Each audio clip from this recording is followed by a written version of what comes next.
As we celebrate Black History Month, I'd like to highlight Irv Cross. When I was a young boy, my go-to show every Sunday was the NFL Today. Not only did I love the highlights and the analysis, but I loved the fact that the show featured Irv Cross. Cross, who made 2 Pro Bowls in his 9 seasons with the Eagles and the Rams, was the first African-American to work as a full-time sports analyst for a national network. Seeing Cross alongside Brent Musburger, Phyllis George, and Jimmy the Greek Snyder let me know there was a place in sports for African-Americans beyond the playing field. It was then that I began dreaming of one day becoming a sportscaster. Cross was one of the most prominent NFL voices from 1975 to 1990. He died in 2021 at the age of 81, having paved the way for myself and all the other commentators, analysts, and reporters of color you see on the airwaves today.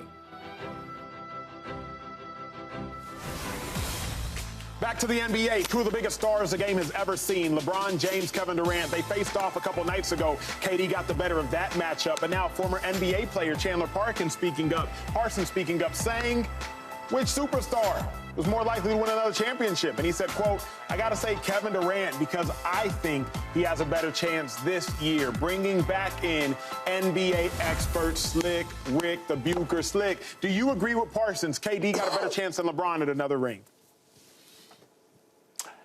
I agree that he does this year, but it's got to be this year because he's got the better team right now. The difference maker is that the Phoenix Suns, in order to get Kevin Durant, basically utilized all of their assets to get between him and Bradley Beal to put their big 3 together. They used up all their assets. The Los Angeles Lakers, while I don't think they're as good as the Phoenix Suns right now, can have as many as 3 future first-round picks at their availability this summer to improve. And so in the big picture, I like the chance of LeBron getting back there with the Lakers more than I do with KD. But can I put a little asterisk on this conversation, if I may? Please do. I don't see either one of these guys getting another one, okay? I mean, we're kind of choosing between the 2, and I would make a case I'm going to lean towards LeBron just because he's done it more often in more places in more ways. But the reality is we're turning the page here on both of these cats. That's real. I'm with you, Slick, but really, I don't see the Lakers having an opportunity to get another, because right now, the gold standard in the NBA, particularly the Western Conference, is the Denver Nuggets. And who matches up better versus the Denver Nuggets? We already saw last year in the playoffs, the Phoenix Suns took the Nuggets to 6, whereas the Lakers got taken to 4, and they were swept, no gentlemen. So who matches up better against the best team in the West? Who matches up better against the best team in the NBA? Not by record, but just by what we know to be. It's the Suns. They got the length. They got the bench. They got the depth. They got the shooting. So I think the Suns and Kevin Durant have a better chance than LeBron James, both here and now and in the future, because the Lakers are dependent upon an Anthony Davis who, outside of a bubble year, has not shown us the ability to give the Lakers what they need to get a ring. So while I agree with you, I doubt either of these teams have a great chance. It comes down to who matches up better versus the Nuggets. The Suns proved that last year, and they're proving it again in my mind this year, 2-5. 2 greats, huh? 2 greats. 2 greats. I'm going to go with Kevin Durant. I think the better team, right?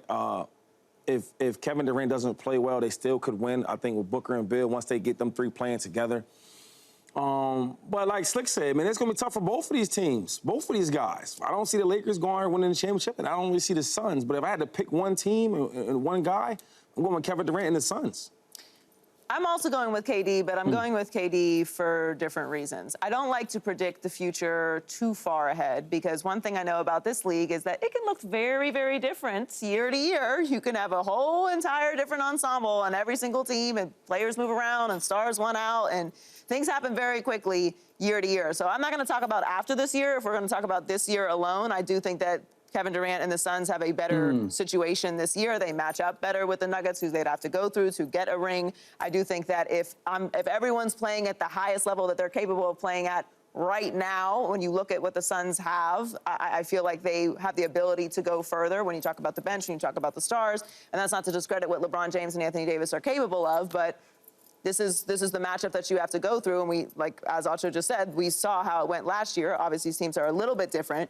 But in general, also, KD's younger than LeBron. Yep. Not only the fact that KD is younger than LeBron, not by much, 3 years, but LeBron James has played 1,757 total games, right? KD, 1,204. He has a difference of 500 more games, 553 more games. That's a lot of seasons. That's a lot of basketball. Now, I know historically, KD has had more injuries than LeBron, but we are getting older here. We're talking about two players that are, not old, but aging.